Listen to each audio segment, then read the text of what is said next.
confinement oblige, samedi oblige, et c'est l'objet du Stade Lavallois, voilà.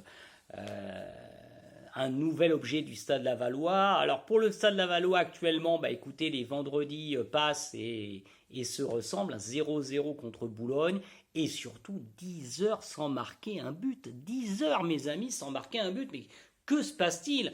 Alors voilà, donc qu'est-ce qu'on va faire aujourd'hui? Aujourd'hui, peut-être pour aider nos dirigeants, pour aider les joueurs, on va parler, figurez-vous, des numéros 9. Et surtout, vous savez qu'à ce stade de la saison, l'idée peut-être, c'est, si nos attaquants ne se réveillent pas, c'est peut-être de se faire prêter un joueur. Et là, on va peut-être aider nos amis dirigeants, notre coach, pour mieux cibler ce fameux oiseau rare, cette perle rare qui est le buteur. Avec nos souvenirs, et nos souvenirs aujourd'hui, c'est deux objets du Stade Lavallois, deux magazines 11, un de novembre 85 et un d'octobre 86. Voilà, deux magazines 11, un haut. Je vous donne un indice, un haut, c'est important aujourd'hui dans cette séquence. Parce que le numéro 9, voilà, on en a là des numéros 9, regardez, on a même celui porté par Uwe Krause. Le numéro 9 à Laval, c'est pas un poste anodin. On a vu que le numéro 10... La semaine dernière avec Patrick de la Montagne, c'est quelque chose d'important, mais à Laval, quand vous mettez le numéro 9, il y a tout un historique derrière, c'est du grand buteur. À l'époque, on n'avait pas numéro 17, 23, on n'y comprend rien. Le 9, c'est le buteur, c'est celui qui rentre dans la filiation Georges Tripp, 54 buts, Jacques Hivergne qui nous sort heureusement, la première saison du Stade Lavallois en Division 1, 17 buts. C'est le grand Erwin Kostédé, on en a parlé, et puis Uwe Krause quand même, 55 buts, puis c'est ces noms qui claquent dans nos... Et puis après il y aura en Ligue 2 Guillermo Mauricio, on aura du Ahmed Diallo, on aura même Beka Manga, c'est des noms qui claquent quand le Basser crie but 2, Uwe Krause, tu reprends, il faut que ça claque, le buteur c'est quelque chose d'important dans le Stade Lavallois, et justement ce buteur qui avait permis au Stade Lavallois en Division 1 d'être parmi les meilleurs et de décrocher cette fameuse Coupe d'Europe après 2 saisons extraordinaires, on en manque. Sur la saison 83-84, saison de Coupe d'Europe, le meilleur buteur, c'est Thierry Goudet, mes amis. C'est un milieu de terrain. Heureusement qu'on a notre bon Thierry, 6 buts. Et puis 84-85, la saison d'après, heureusement on a Patrick de la Montagne, 9 buts. Merci Patrick encore. Thierry aussi, toujours avec 6 buts. Et puis on attendait notre buteur uruguayen. Vous savez que j'adore Pedro Pedrucci, mais il est qu'à 5 buts. Donc on est en manque de buteurs, mais bon, on arrive à s'en sortir. Et puis arrive cette fameuse saison 85-86, mes amis, et 85-86. Écoutez, on est dans un peu un parallèle avec actuellement. 4 premières journées sans aucun but. Bon, là, on commence à douter, mais nous, à l'époque, on ne doute pas de Henri Bisson et de Mimi. Enfin, on a tellement confiance en eux qu'ils vont nous en sortir quelque chose. Et donc, on se dit, mais ils vont bien nous trouver quelque chose. Et qu'est-ce qu'ils vont trouver? Mais ils vont aller chercher un prêt. Et là, oui, ça commence à arriver. Vous savez qu'à Laval, on ne peut plus les acheter, nous, les buteurs, puisqu'on s'est fait dévaliser. C'est le football business qui arrive. Uwe est parti. Donc, on va essayer encore quelques petits trucs. On trouvera encore quelques buteurs. Mais là, on va essayer de se faire prêter des buteurs. Vous savez, Laval, c'est le club souvent de la relance. C'est là où on a relancé Patrick de la Montagne. Donc, on va les chercher. Et qui on va aller chercher, mes amis? Il vient du RC Lens. Et moi, je suis totalement le fan absolu de ce grand attaquant qui arrive au Stade Lavallois. C'est Cherif Oudjiani. Voilà, le grand Cherif Oudjiani va débarquer au Stade Lavallois. Et là, voilà, regardez-le. On le voit dans ce 11 qui titre Laval de la valeur et de l'avenir. On a Tierno Youm, on a Stefanini, mais on a cette nouvelle tête qui s'assoit sur cette magnifique tribune de Le Basser. Voilà, c'est Cherif Oudjiani. Alors, ce Cherif Oudjiani... on ne le connaît pas, on doute un peu, qui c'est. Alors on sait qu'il a marqué beaucoup de buts et puis surtout qu'il est le fils d'une star, de canonnier, d'une icône du RC Lens, Ahmed Oudjiani. Ahmed Oudjiani, c'est pas n'importe qui quand même, mes amis, 1964, 30 buts, donc c'est aussi une machine à but, mais bon, la génétique, peut-être qu'elle ne marchera pas. Donc on est un peu méfiant, et puis Cherif Oudjiani, il arrive, il marque... Premier match au Parc des Princes, on fait 2-2, il marque un penalty à la 3e minute, donc Bon, c'est qu'un penalty, mais ça nous donne confiance. On sait qu'au moins, on a un bon tireur de penalty. Et puis après, alors là, la mitrailleuse de but va arriver à Le Basser, et là, nous, on est fans absolus, hein, parce que c'est du pied, c'est de la tête, il bouge les défenses, on sent qu'il pèse sur les défenses, et puis alors joli, hein, doublé contre Sochaux, doublé contre Lille, triplé contre Toulouse, doublé à Nancy, alors tu veux des buts, on voit ici, on voit là, enfin, quand tu sors de Le Basser, mais tu n'as que Chérif Foudjani à la bouche, quoi. Chérif Foudjani, voilà. Et bon, première des phases aller 10 buts, un peu moins bien dans la phase retour, mais en tout cas il finit à 14 buts mes amis, 14 buts, voilà, hein, regardez, moi j'ai alors il marquera pas là sur un programme Laval-Nantes, je passe, je veux pas regarder ce numéro 9, comment il est beau là, Udjiani, oh là là, Lambert, Stefanini, de la Montagne, Goudet, Paillard, ça c'est de l'équipe quand même, c'est de l'équipe, hein. Donc voilà, bon, c'est mon grand shérif.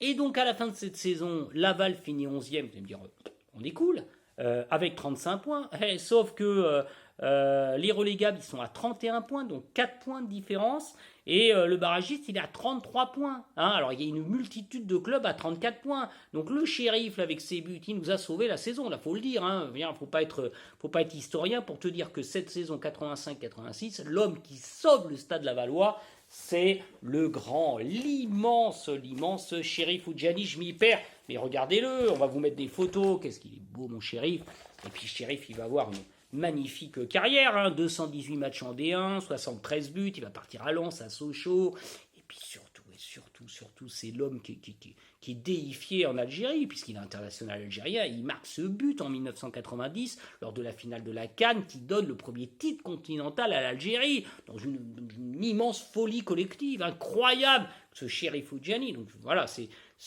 un amour pour l'Algérie, mais c'est pour Laval, on ne peut pas oublier Chérif Foudjani, c'est la quintessence même du buteur, voilà mes amis, c'est du Chérif Foudjani qu'il faut nous rechercher. Alors je sais qu'il est maintenant du côté de Nantes, hein. Ah là, si on pouvait le rajeunir et le mettre à Le Basser, là on monte en Ligue 2 sans problème. Voilà, donc Chérif Foudjani, mon premier haut, mon premier 11. Deuxième 11, l'année d'après, 86-87, on est aussi à la recherche de ce buteur. Et comme on n'a pas les moyens, on va se refaire prêter un buteur. Hein. Et là, il va venir du FC Metz avec, et c'est qui? Vous l'avez reconnu. Et là aussi, je ne pouvais pas l'oublier, parce qu'il nous a marqué. C'est mon Richard Ovubokiri, dit Ricky. Alors pourquoi? D'abord parce qu'il arrive avec un CV incroyable pour Laval. Le gars, il est nigérian. Il a bien marqué international quand même. Il est meilleur buteur du Brésil, meilleur buteur du championnat brésilien. Et pour nous, gamins, enfin ados, on sort de 86 et juin 86, 21 juin 86, c'est Guadalajara. C'est l'équipe de France qui sort le Brésil, c'est incroyable. Mais on a vu les Brésiliens, pour nous c'est du Zico, c'est du Socrates. Le Brésil, c'est une autre planète au niveau football. Et là, le Brésil débarque à Laval, c'est Ricky. Alors là, on va voir un Brésilien à Laval. Bon, c'est un Nigérien, meilleur buteur du Brésil. Et puis, alors, premier match à Le Basser, mais j'y suis, je suis en première, je suis en face. Il touche le ballon, 1 minute, un but. 1 minute, je pense que c'est, alors je laisse les historiens du football, mais c'est le but quasiment le plus rapide de l'histoire du Stade Lavallois. Et bizarrement contre Lens, celui qui va marquer un but, hein, c'est Chérif Foudjani qui va égaliser.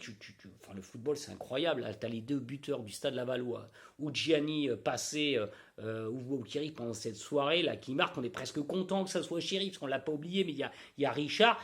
Ah, malheureusement, Richard, Ricky, ça va pas être la même chose que Chérif, il va avoir un peu plus de mal, voilà, il faudra attendre la 7e journée, un but contre Metz, parce qu'il a des problèmes un peu d'adaptation, hein, il nous le dit dans cet article-là, c'est pas simple, voilà, alors il écoute comme musique Donna Summer ou Marvin Gaye, hein, de la musique noire américaine, hein, parce qu'il a le mal du pays, hein, on redouble d'attention à son égard, mais c'est compliqué de passer du Brésil à Laval, hein, voilà, Laval c'est pas Bahia, hein, comme dirait l'autre. Ça reste Laval. Donc il a un peu de mal du pays, il va avoir un peu de mal, parfois il sera remplaçant. Voilà, tiens, regardez, j'ai un Laval, voilà.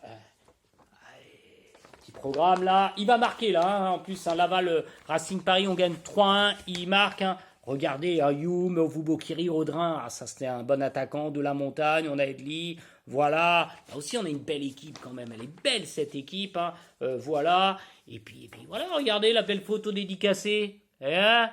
Dovu Bokiri Richard est comme un pied de nez. Le dernier match à Le Basser, il nous fait un doublé. Il nous fait un doublé contre le PSG. On gagne 4-3 avec 2 buts pour crier une dernière fois de Richard Ovu Bokiri. Riki, tu vois la foule qui se lève et qui veut dire au revoir à Riki. Alors il va repartir à Metz, compliqué pour lui.